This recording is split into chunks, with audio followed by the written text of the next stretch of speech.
So a perennial question that crops up is what exactly is a battlecruiser and what exactly were the roles that a battlecruiser is supposed to fulfill?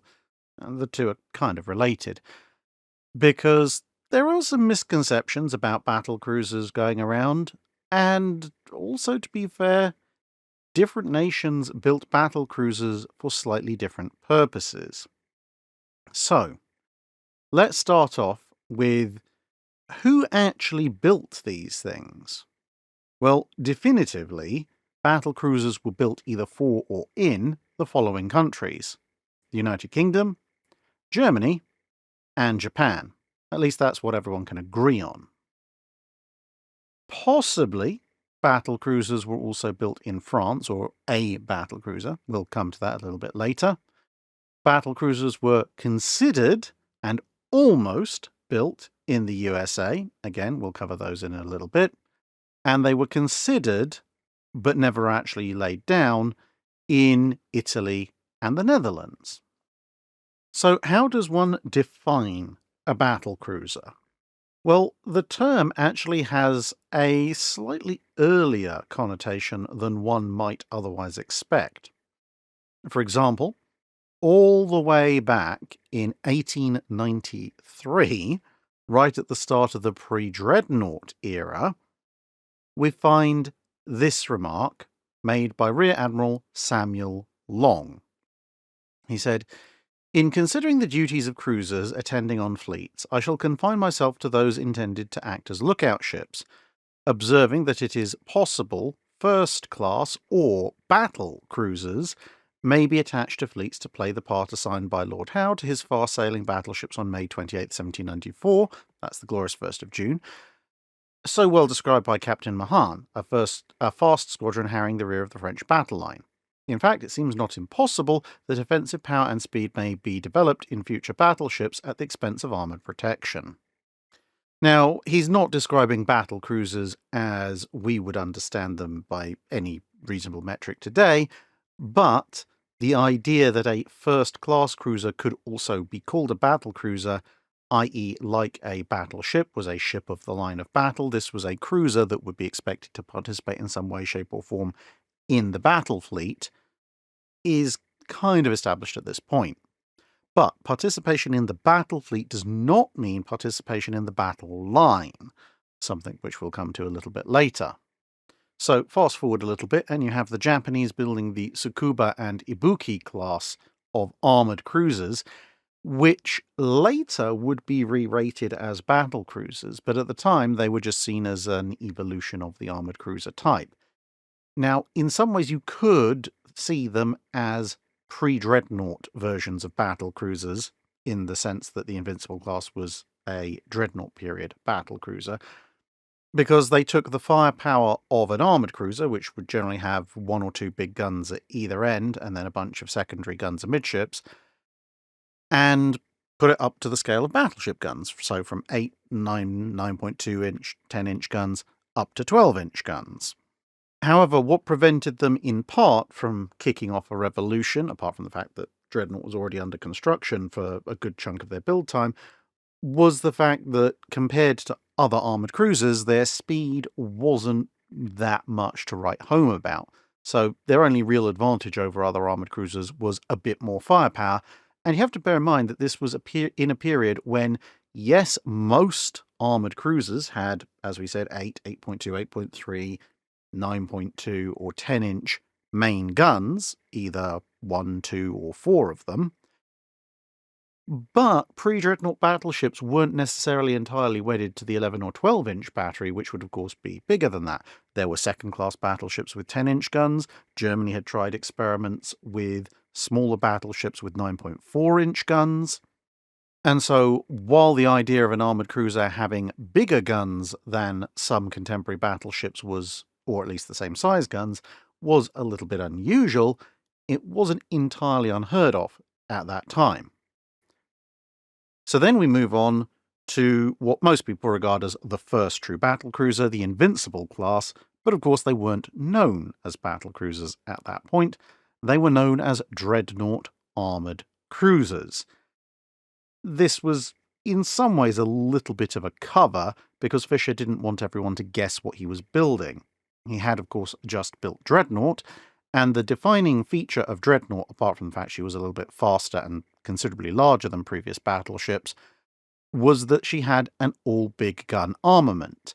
But the way people interpreted the meaning of Dreadnought Armoured Cruiser was to look at Dreadnought and go, okay, compared to most other pre-Dreadnought battleships, and indeed the ships Britain had been specifically building just beforehand, the King Edward VII and then the Lord Nelsons, Dreadnought hadn't represented any increase in caliber of gun. British pre-Dreadnoughts all used 12-inch guns, and so did Dreadnought. What Dreadnought represented was an obviation of the intermediate battery in favour of more of that gun. And so most people thought Dreadnought style meant a single uniform caliber in a gun caliber that was typical for that kind of ship already. And so when Fisher said Dreadnought Armoured Cruiser, most people were looking at the British armoured cruisers, which had varying numbers of 9.2-inch guns on them as their heaviest weapon, and gone, oh, okay, he's clearly building an all 9.2-inch ship, which wasn't an entirely unreasonable proposition, given that the last three classes of British armoured cruiser, as we said, had used a variety of layouts of 9.2-inch gun, and 7.5-inch secondaries for the most part. But seeing that translate into a Dreadnought-style layout with multiple twin 9.2-inch turrets wouldn't exactly have surprised that many people. But it turns out that Fisher had not only taken an awful lot of boiler power and stuck it through a bunch of turbines to make the Invincible class considerably faster than everybody else's armoured cruisers, he'd also decided that Dreadnought Armoured Cruiser actually meant literally armoured cruiser with the guns of Dreadnought, for he'd stuck 8 12-inch guns in 4 twin turrets on the things. Now, granted, that was 2 less guns than Dreadnought, but thanks to the use of en-echelon turrets rather than a pair of wing turrets on Dreadnought, technically, at least at very certain specific and narrow angles, an Invincible class could fire the same broadside, i.e. 8 guns, as Dreadnought could. For that matter, it had the same technical forward firepower. If the en-echelon turrets didn't mind ripping up the decking, the same as the wing turrets on Dreadnought, they could both fire 6 guns forward. But to buy the speed, and to a certain extent the armament, even though there was 1 less turret, Invincible only had roughly the same armour scheme as the previous generation of armoured cruisers, a 6-inch main belt. So what was the point of these things? Well, initially, Fisher's justification of them was simple. With a growing threat of a German fleet in or near British home waters, Britain needed to concentrate as much of its modern navy in one place, i.e. Britain, as it could, so that it could counter the German fleet. Gone would be the days where the Royal Navy was massive, but distributed for the most part across the world. But the problem lay with commerce raiding and commerce protection.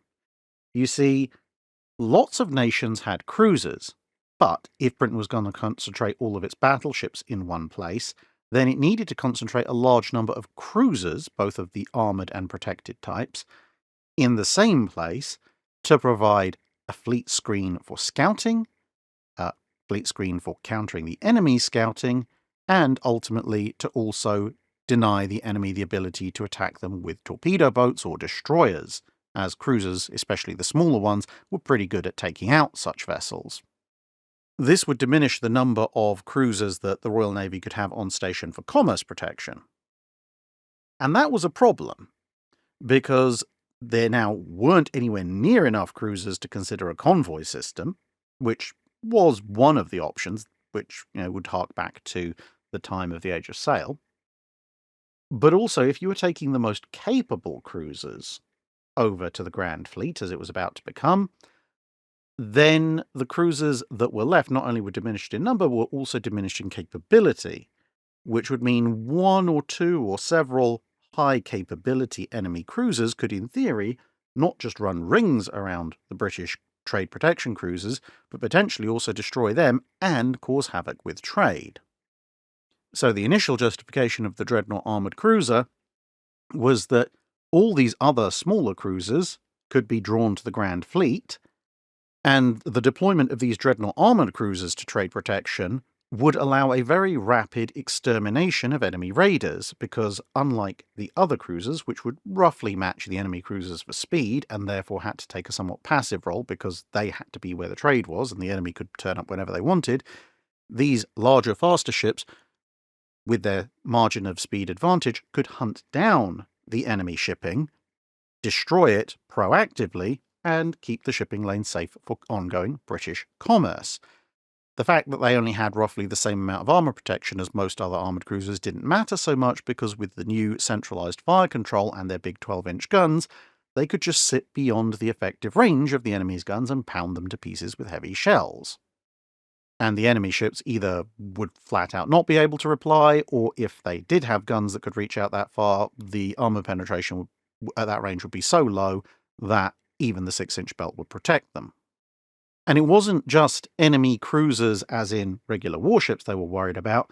Germany had also entered the civilian arms race when it came to Atlantic liners, building a number of very capable, fast designs.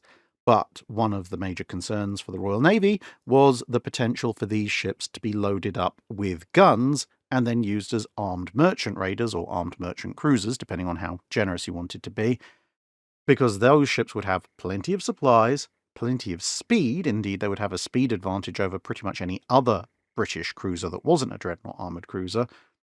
And again, thanks to their sheer size, they would have sufficient firepower to hunt down and destroy plenty of merchant ships.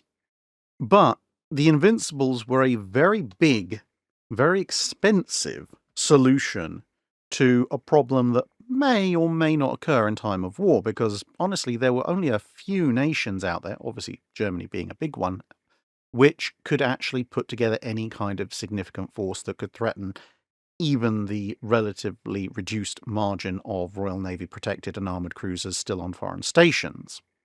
And so, while the dreadnought armoured cruiser would have this primary role at the beginning of a war, at least in terms of the justifications being bandied about in the late 1900s, they were also given a secondary role. And that was with the battle fleet, although not part of the battle line.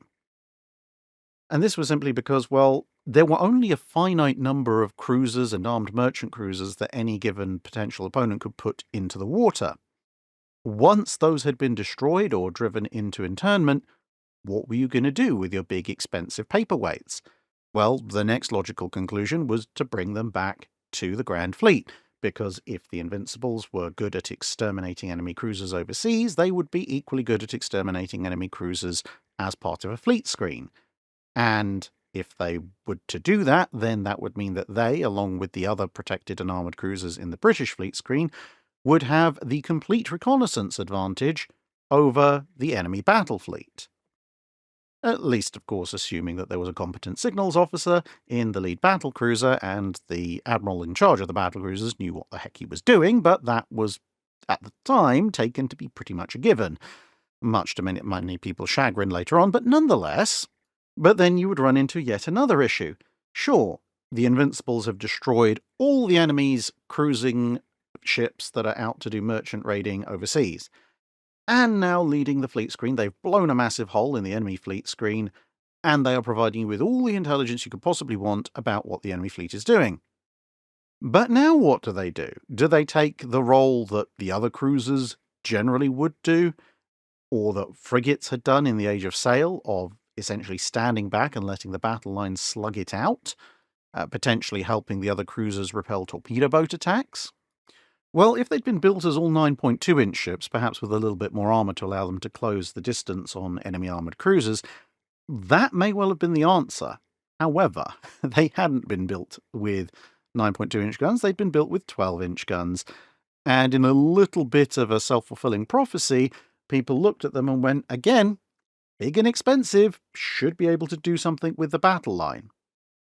And here is where very often people come a cropper, because people will say, okay, yeah, sure, the Invincibles are supposed to take out enemy cruisers on the high seas, they're supposed to take out enemy cruisers in the scouting line, but then they're supposed to form part of the battle line, and, well, with 6-inch armour, that was always going to end badly. And, well, yes, I would agree, if you did put a ship with 6-inch armour in the battle line of a dreadnought period fleet, it would end very badly, and everybody would see that, which is why that wasn't their role. So at this point, I'm going to read an extract from Sir Reginald Bacon, who was Admiral Fisher's assistant and later on went on to do his own thing at fairly high levels in the Royal Navy. So he was around when the battlecruiser was conceived, and what he says, and I'm about to quote, is consistent with what Fisher was saying at the time. It's just that, well, Bacon expressed it in a somewhat more concise manner and without Fisher's florid all-cap style. So he said about the Invincibles, the speed of the Invincible was definitely fixed at 25 knots. This gave her some margin over the German transatlantic liners, which, as we've mentioned, they had concerns about being armed merchant cruisers. Hitherto, we had subsidised for a huge annual sum some of our own liners to fight those of Germany, as indeed would actually happen in the battle between Cap Trafalgar and Carmania, in spite of the fact they had never been designed to fight and were totally unfitted to do so. Indeed, one of the small little notes of interest about the Titanic is that she did actually technically have strong points to take guns, as did her sister ships Olympic and Britannic.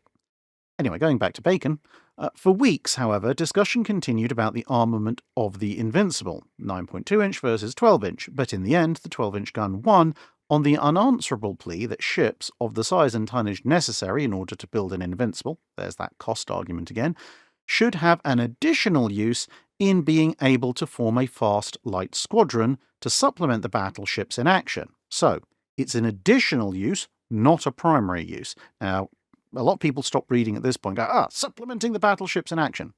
No. Continue.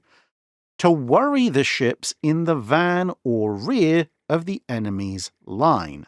They were never intended to engage battleships single-handed, but they were designed to assist in a general action by engaging some of the enemy's ships which were already fighting our battleships.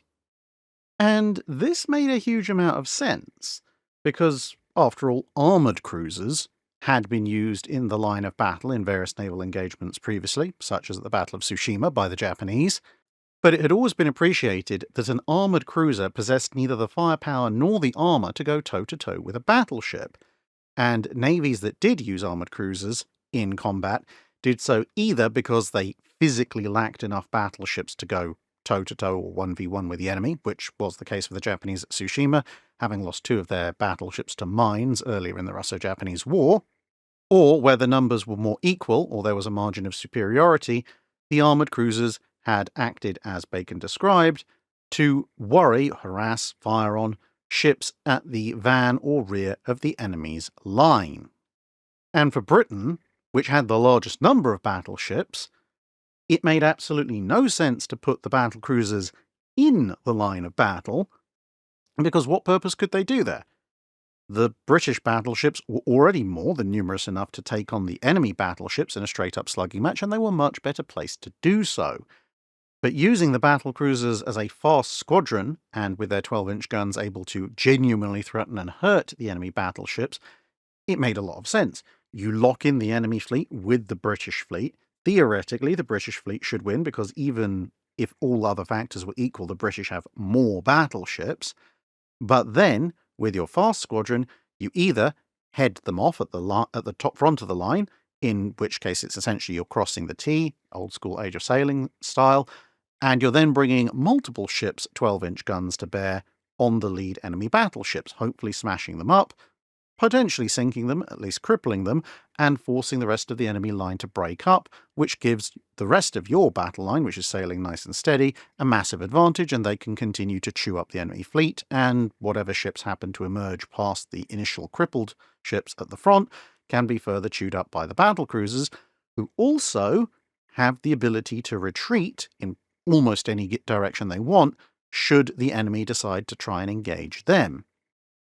Equally, if the battlecruisers, through positioning before the battle itself, have ended up at the rear of the line, they can chew up ships that are, again, engaged with the British battle line, and therefore not firing on the battlecruisers, and again you get kind of a free gunnery day, cripple the ships at the stern, they fall back, they get chewed up by a mixture of battleships, battlecruisers, torpedo boats and destroyers and so forth, and that means that the tail elements of the main British battle line can now double up on the next enemy ships in the line, and essentially you get a similar thing to what would happen if the battlecruisers went round the front, only with less formation disruption in the enemy line, but they are gradually chewed up anyway.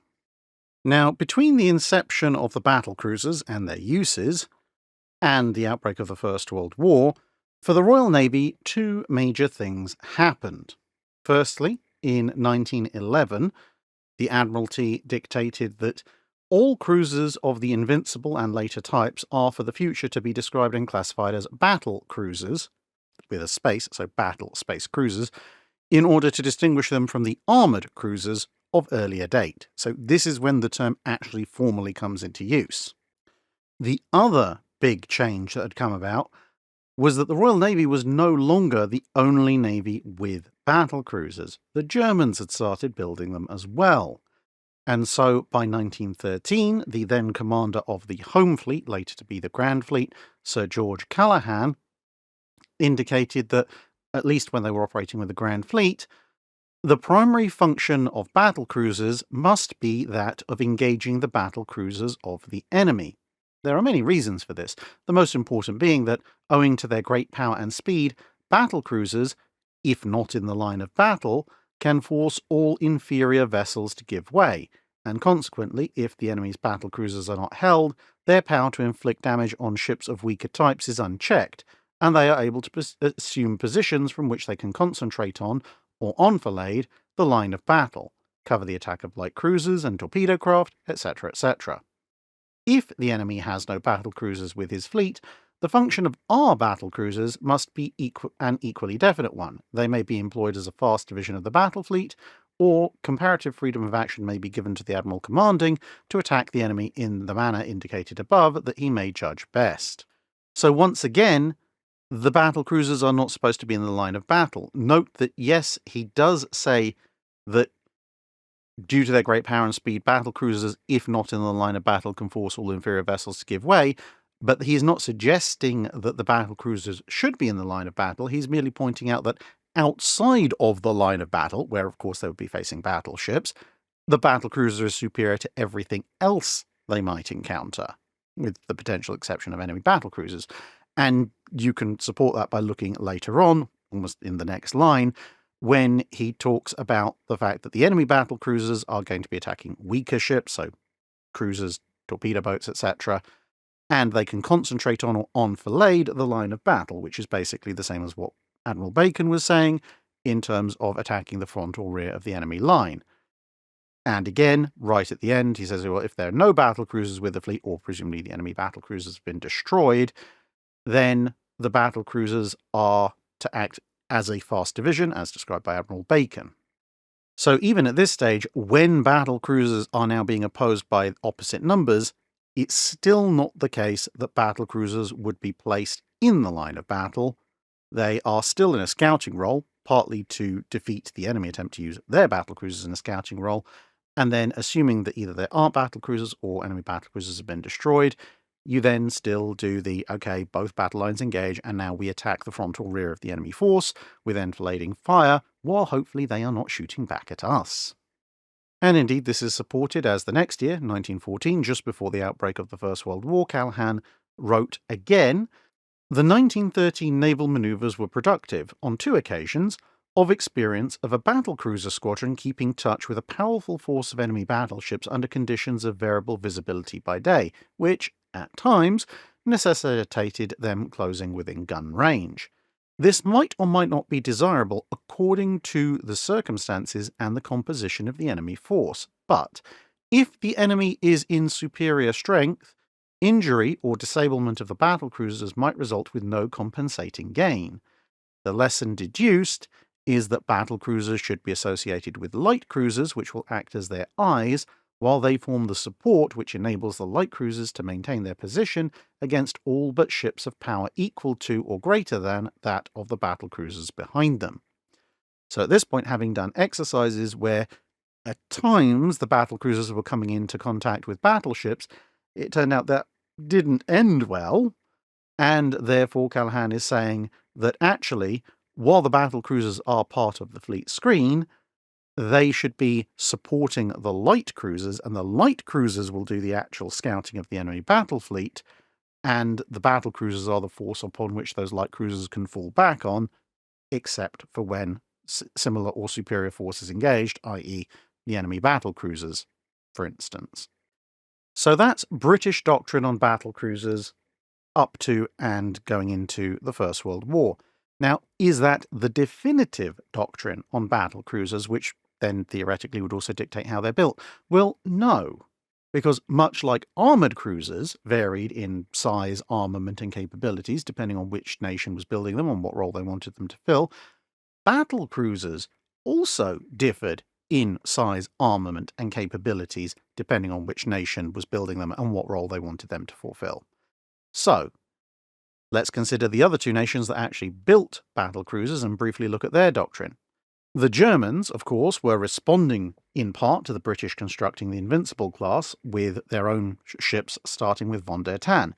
Interestingly, von der Tann was originally conceived as a very British style of battlecruiser with very high speed, relatively low armour, and in the Germans' case, 11-inch guns. However, this was changed because Germany realised that if Britain was building dreadnought battleships and battle cruisers, and bearing in mind this was also the start of the period where you had the We Want Hate and We Won't Wait campaign, the German high seas fleet was unlikely to be able to match the British in battleship output. That meant if there was a battle line engagement, the German battle line would be at a numerical disadvantage to the British, much as it would have been in the pre-dreadnought period. This, of course, was a problem because usually he who had the most battleships won the fight, all other things being equal. So, what to do? The Germans needed something that could respond to the British battlecruisers, because there was no good devoting extra resources, which obviously the British had diverted into building battlecruisers, into building more battleships, if it meant you'd close the numerical inferiority with the British somewhat, but the British knew exactly where you were, thanks to their battlecruisers blowing a hole in your scouting line, and them then being able to position the Grand Fleet in such a way as to advantage them and completely disadvantage you. So you had to build battlecruisers of your own. But, assuming that you won the battlecruiser engagement, which obviously the Germans hoped that they would, you then still had the problem of, even assuming you had the scouting advantage, you still had the numerical disadvantage. So they decided, well, our battlecruisers are going to have to be built with substantially more armour protection, and if that necessitates sacrificing a little bit of speed and a little bit of firepower relative to the British ships, then so be it, because with that little bit of extra protection, the Germans were thinking, we will put our ships in the battle line, essentially to supplement the numbers, broadly adding an extra squadron or battle squadron to their line. Now, were they expecting their battle cruisers to last going toe-to-toe with enemy battleships? No, not really. Compared to British battleships, the German battle cruisers would be substantially inferior in firepower. Yes, they would have a speed advantage, but that would be obviated by the fact they had to station keep with the other German battleships. And so the armour was there essentially just to make sure they lasted long enough to make a difference. Ideally, last long enough for German battleships to ideally finish off their British opponents and help the battlecruisers out. And of course, at least until they took any hits to their machinery, the battlecruisers would have the opportunity to disengage if they absolutely had to.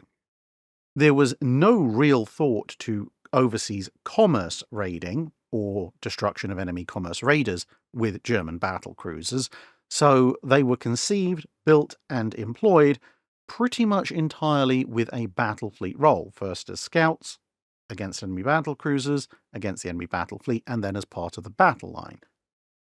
And this explains a lot of the design differences between the British and German battlecruisers. Although, interestingly enough, when it came to direct battlecruiser on battlecruiser engagements, again, all other things being equal, the two design choices sort of cancelled each other out, because the British had longer range guns on a battlecruiser built in a given year basis, which could reach further, hit harder, and therefore negate the Germans' armour advantage. And the Germans, although they were shooting at ships that had less armour than them, because they had smaller guns, had to get closer to do their damage.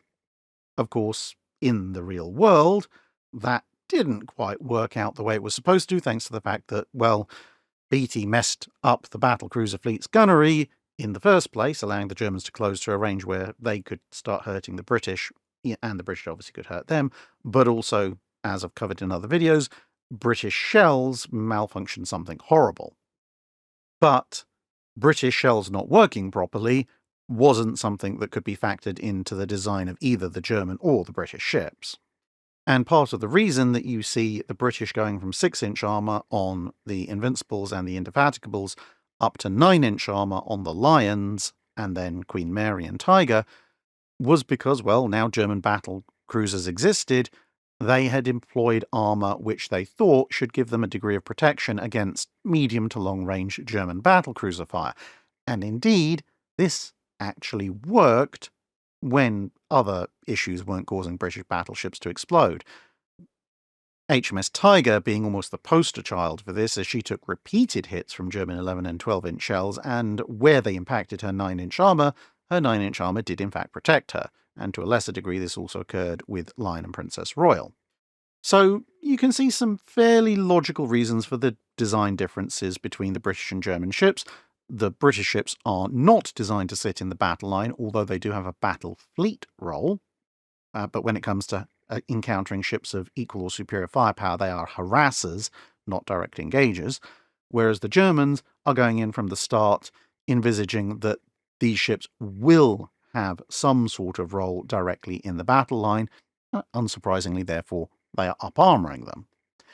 The interesting outlier to this is Japan, because having built the Tsukubas and Ibukis, they then go on to order the Congo from British yards and build her sister ships in Japan.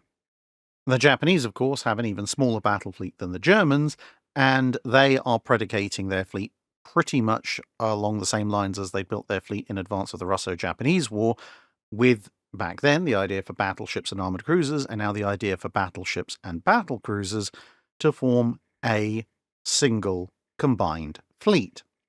So the Japanese are seeing their battlecruisers perhaps even more so as battle fleet units than even the Germans were. But interestingly, having decided that that was going to be the role of the Congos, at least initially, they went for a very British style of ship. They actually have slightly less protection than the British 13.5-inch ships, but slightly more firepower, having gone for a 14-inch gun instead of a 13.5-inch. So they're taking on a very German battlecruiser doctrine, but with a very British battlecruiser design. Now, as I said, this doctrine does continue to evolve. As World War I progresses, you get the Renown class, initially resembling a very heavily armed reversion to the Invincible type with 6-inch armour but 15-inch guns. But very quickly upon them entering service, everyone looks at them and goes, no, that's a terrible idea. Jutland admittedly kind of helps with the people saying that that's a terrible idea, and they very quickly get re-armoured to 9-inch armour, which, as we established, was at least good enough to deal with 11 and 12-inch gunfire at longer ranges. Then, however, you also get the issue around potential future German battlecruisers. Now, historically, of course, we know that these things were planned to have 13.8-inch guns and then 15-inch guns, but British intel reports at the time suggested the Germans were going straight to 15-inch guns, and so they designed Hood, the Admiral class. Initially, somewhat like the Renowns, they were planned to have thinner armour than their predecessors, although not quite as thin as the Renowns, but the lessons of Jutland, as well as ongoing concerns about bigger and more heavily armed German battlecruisers, led to a redesign, which I've covered quite extensively in a separate video, that saw Hood roll out with angled 12-inch armour, which gave her belt armour at least the theoretical levels of protection of a full-on British battleship of the Queen Elizabeth or Revenge types, plus 15-inch guns to deal out death and destruction, and a very high speed to make sure that no one could get away from her. And this shows a rather interesting shift in British doctrine, because the remaining Admiral class, which were tentatively named the Anson class in British design documents, actually then went a step further. While they didn't increase the armour belt thickness that had been installed on Hood, other elements of her still distributed armour scheme were radically increased. Whereas, for example, Hood had a 7-inch strake of armour above her 12-inch belt, on the Ansons this was going to be a 10-inch strake.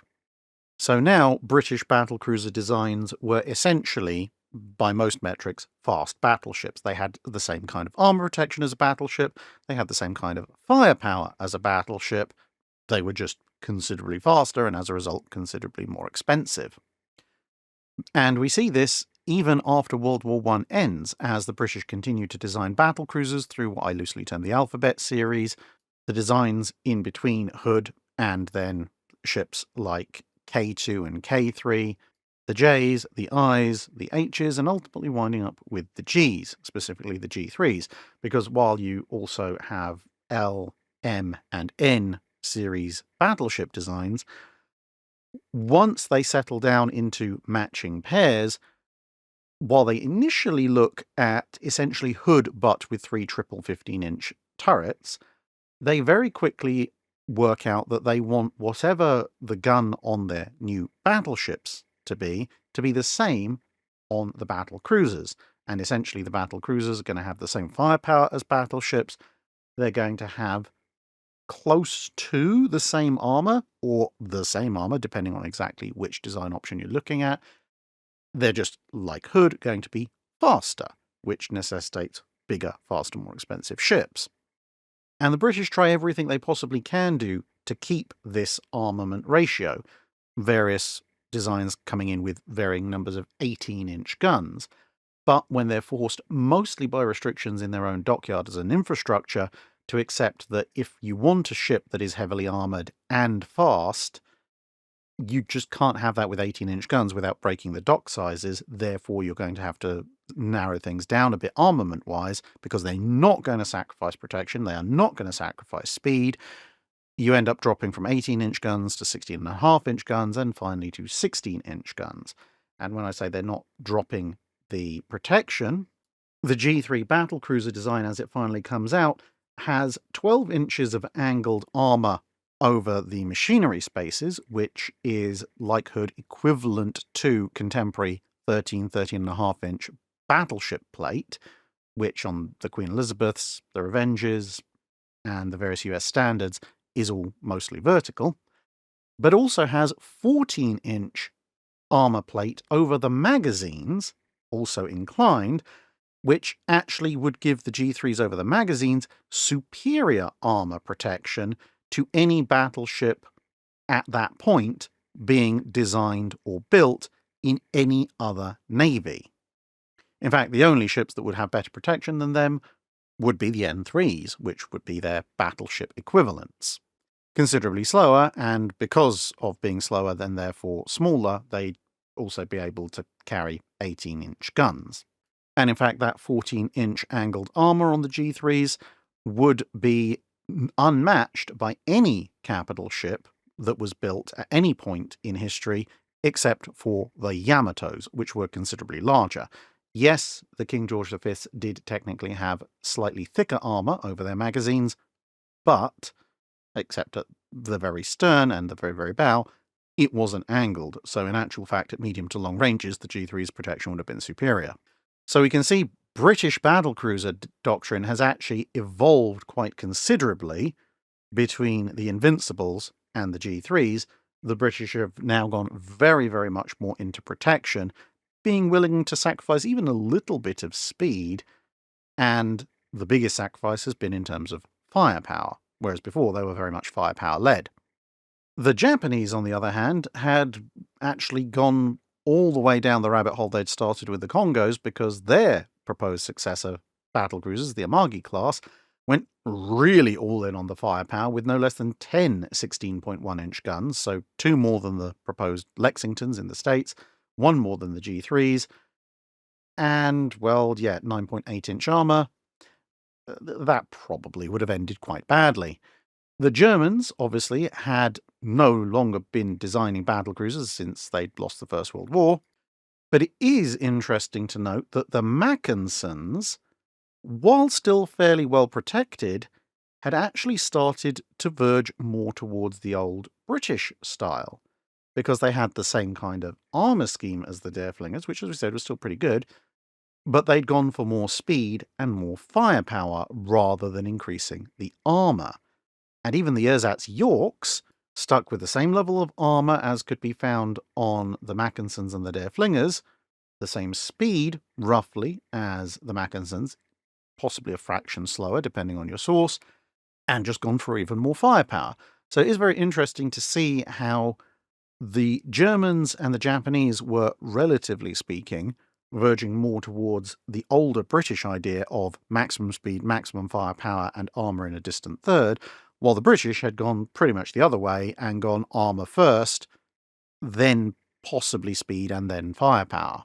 Although it did take a fair bit to get them to give up the idea of an 18-inch armed battlecruiser. And that's, well, everybody who actually built battlecruisers definitively. So we'll briefly mention that obviously the 1047s designed for the Netherlands would have been considered battlecruisers due to relatively light armour and high speed. The Italians looked at a few battlecruiser concepts in the 1910s and the 1920s but decided against it. And that leaves us with two remaining nations, the USA and France. The US is perhaps the easier one. They designed and built the Lexingtons after a long history of considering battlecruiser designs but just not being able to persuade Congress to cough up for them. And the Lexingtons are a rather interesting one, because if the Japanese with the Amagis had gone all in on firepower, then speed, then protection, the Lexingtons were speed, then firepower, and protection in a very, very, very distant third. They were designed to be the fastest of all the battle cruisers.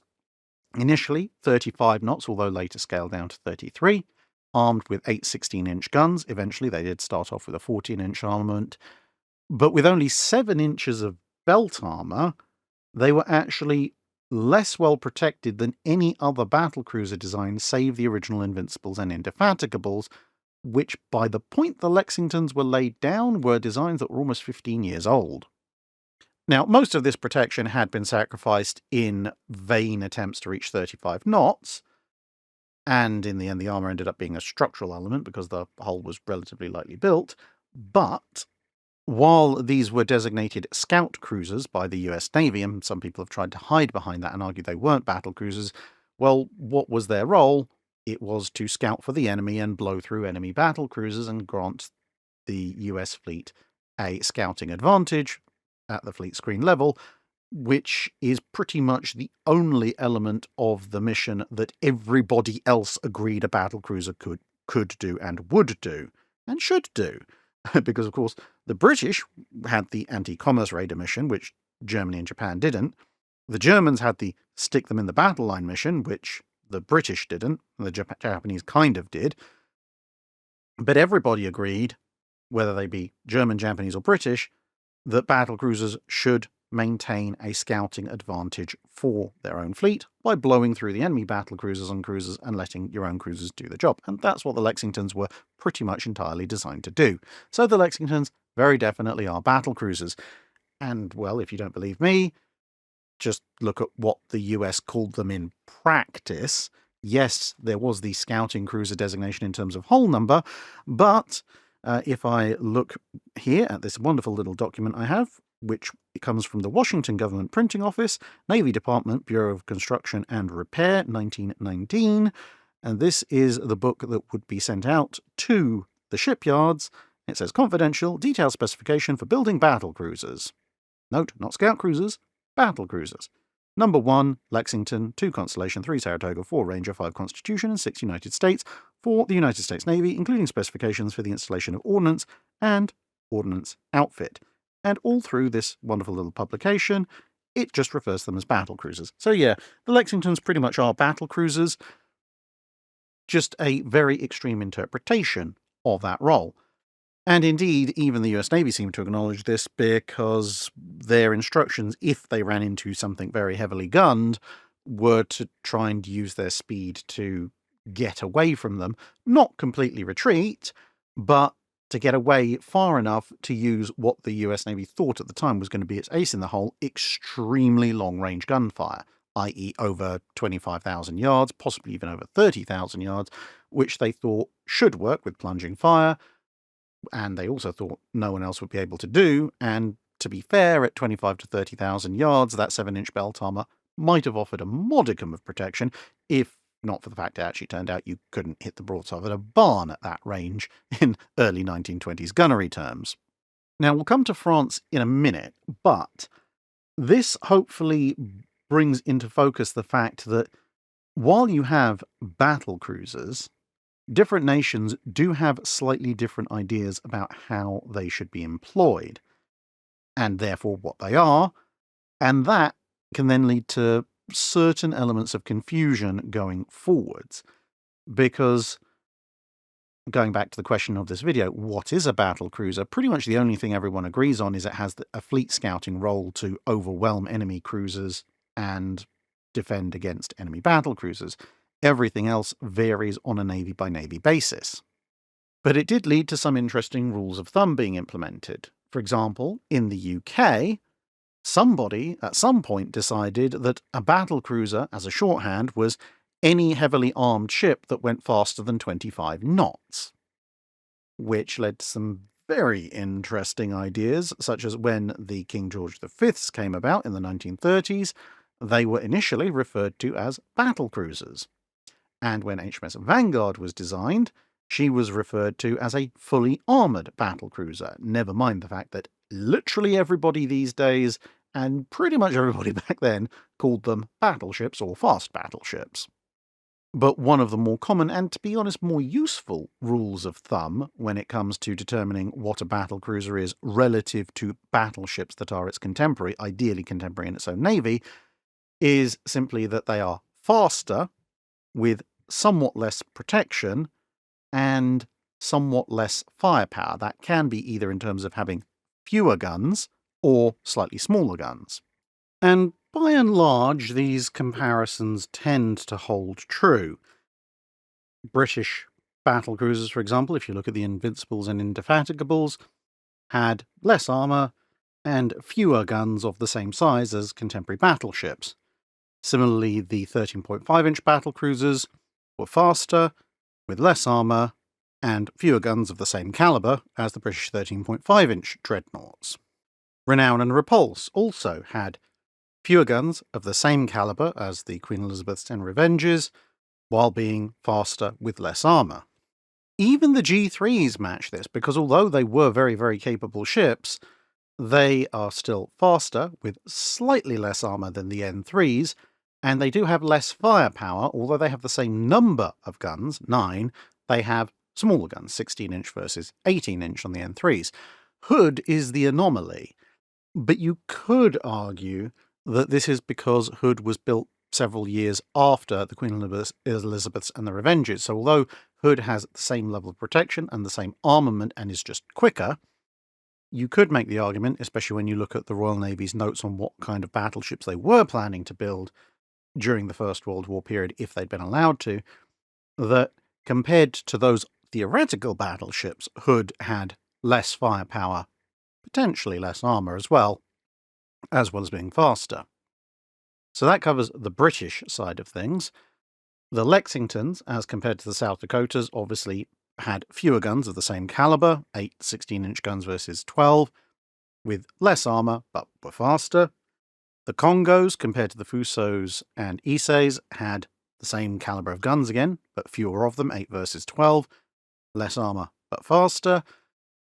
The Amagis, compared to the Tosas, come the closest to fully breaking the mould because they have the same amount of guns. They have 10 16-inch guns, the same as the Tosas, but they are still faster and with less armour. And the same thing can be applied for the Von der Tann, for the Moltkers, for Seydlitz, and the Der Flingers, and so on, and all the German ones. But that leaves us with 3 rather interesting ships, all from the 1930s and 1940s, which are usually the subject of great debate when it comes to being battle cruisers. The most commonly spoken about one is the Scharnhorsts. And part of the problem with the Scharnhorst is that they don't have a direct equivalent German battleship to compare to. Yes, there are the Bismarcks, but the Bismarcks are built somewhat after, whereas normally you compare like with like in terms of year of construction. But if we compare the Scharnhorst with other battleships that are at least around at the time, the Scharnhorst are definitely faster, and even compared to most of the fast battleships, they're faster. But armor-wise, it's an interesting one. Again, depending on exactly which sources you have on exactly what Scharnhorst armor was, can make slight differences. But regardless, whatever value you give Scharnhorst armor precisely, her armor scheme is broadly contemporary with battleships that existed at the time. Now, granted, the successor fast battleships that were built in the middle of the 1930s are generally somewhat better protected than her, either by dint of having massively thick armor, like the King George V's, or by having similar thicknesses of armor but inclined, like the American fast battleships. But she does have a pretty good level of protection. But then she does also have these 11-inch guns, so she has a similar number of guns to contemporary battleships both before and after her, but they are considerably smaller at 11-inch instead of 14-inch, 15-inch, 16-inch. But one of the things that generally goes unsaid or unspoken with this battlecruiser rule of thumb is that because of the need for speed and the heavy armament, battlecruisers generally are physically larger than contemporary battleships, at least by displacement and length. Scharnhorst isn't. Scharnhorst is somewhat smaller. So while you could make an argument that the Scharnhorsts are battlecruisers to a certain extent, and indeed the British did classify them as such for a while, it's also fair to say that you could view the Scharnhorst as just a small, fast battleship, wherein it's got a little bit more speed and a little bit less armament, but its armor scheme is broadly competitive. Unless you happen to be facing Duke of York, but that's by the by. Then we have the French Dunkirk class. Now, arguments on this rage back and forth quite a bit. Some say that the Dunkirks are entirely fast battleships, others say that they're entirely battlecruisers, and others will split the difference. I tend to be one of those who splits the difference, although I will admit it is a very, very fine splitting, and so, honestly, I don't actually mind whether you call them both battlecruisers, both battleships, or you agree with me, because there's reasonably decent arguments to be made for all of them. My argument tends to revolve around the fact that with their 13-inch guns, although they do have pretty decent hitting power, the Dunkirks simply don't have the same level of firepower as either contemporary or immediately following on battleships. When everyone else has a dozen 14-inch or 8 15-inch or 8 16-inch or 9 16-inch guns, 8 13-inch guns, even if they do punch a little bit above their weight, I think counts as lesser armament in terms of caliber and size, even if 8 guns is pretty contemporaneous across the board. Speed, they are somewhat faster than pretty much all the contemporary capital ships, or contemporary battleships at least, with the exception of battlecruisers. And armor-wise, this is where it comes down to it for me. Dunkirk, which was designed mainly as a response to the Deutschlands, has relatively thin armor. It's certainly not the kind of armor that you would want to take in a fight against an opponent with 14, 15, or 16-inch guns. And that, to my mind, puts her really in the battlecruiser category. Whereas Strasbourg, being slightly reworked after news of the Scharnhorsts came out, has somewhat thicker armor, which, at least at range, gives her a modicum of protection against capital ship-grade firepower, which at that point, much like Scharnhorst, would tend, for me, to put her in the small, fast battleship category. But that's just my point of view. And then, of course, the other one, which is guaranteed to annoy people if you really, really try and argue the case, which is the Iowas, because obviously everyone knows that the Iowas are fast battleships. That's what the US treated them as, except that if you use the rule of thumb, the Iowas are notionally successors to the South Dakotas, but they are also roughly contemporaneous with the Montanas. And when you compare them to the Montanas, well, the Montanas have the same guns, 16-inch 50 caliber guns, but they have more of them, 12 versus 9. The Iowas are faster, and they are less well protected than the Montanas, which theoretically puts them squarely in the battlecruiser category as compared to contemporaneous battleships in their own navy. And, of course, you also have the fact that, to a certain extent, they were designed with the Congos in mind. But there are a couple of reasonably easy arguments to make against that. Firstly is, of course, the fact that Montanas are massively larger than the Iowas, whereas, as we've already established, normally the battlecruiser is the larger of the two between the battleship and the battlecruiser because of that need for speed. And given that at typical fast battleship speeds with a good level of protection, it's difficult to see how they could have fitted all of that on 45,000 tons and increased the armament much above 9 16-inch 50 caliber guns. If there was a 65,000-70,000 ton fast battleship with 9 16-inch guns like Iowa on steroids, then you could make a very definite argument that that is a battlecruiser in comparison to the Montanas. But the fact that isn't the case, plus the fact that essentially, in very basic terms, the Iowa's design brief was South Dakota, which is definitely a battleship, but faster. And then they upgunned it because people were asking questions about why you're paying 10,000 tons just to go a few knots faster. Yeah, the Iowas realistically are battleships, even if by some metrics they might appear to fit the battlecruiser role. As I said a little while ago, back when I was discussing the Alaskas, if you wanted to have a true battlecruiser equivalent to the South Dakotas, then if we followed the general rule of thumb, they would be faster. Okay, yes, Iowa is faster, but they would have somewhat less protection. So not 12-inch angled inclined armor, maybe 10 or 11-inch angled.